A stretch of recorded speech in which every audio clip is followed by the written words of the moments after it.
Thank you, members of the committee, for having this hearing. Many of you might know me as a co-founder of the Women Project, but today I'm here to share what compels me to advocate for S-2163 and against all the other bills you are hearing tonight. I grew up in rural Western Washington in a place with a large evangelical Christian population that protested our Planned Parenthood. The clinic did not perform abortions, so they must have just been protesting health care. A place with inadequate sex education and a high teen pregnancy rate. Despite my surroundings, my mom provided me with sex education and told me reproductive health care, including abortion, was my right. From the time I was born, my mother instilled in me that I would go to college, and I've always felt a multi-generational pressure to make the most of every opportunity. Because of the work of my grandmother's and my mother's generations, I was the first female in my family to finish a 4-year degree, and I was able to go on to get a graduate degree.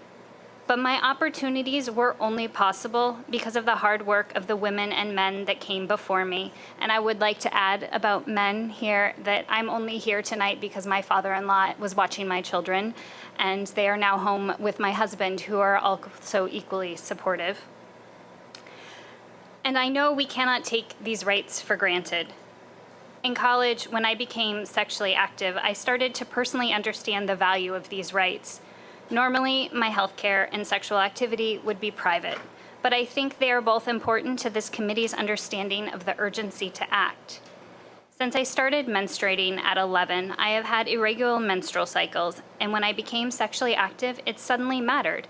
The reality is no form of birth control is ever 100% effective, and the result of the ineffectiveness always falls on the person with a uterus.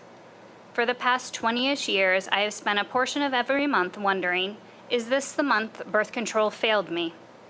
But perhaps, unlike my grandmother or my mother, I have always been lucky enough to have options and had the ability to decide what is best for my health and my family. During my first trip to participate in a State House lobby day, I was able to bring my grandmother, my mother, my mother-in-law, my husband, and our 2 daughters, all to support the Reproductive Health Care Act. Because at the core of this fight to not go back is to also show the next generation how these rights were won and teaching them to follow in the footsteps of prior generations.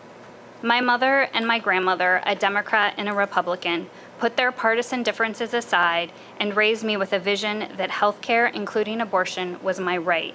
And it is because of their vision and familial foundation I sit before you tonight.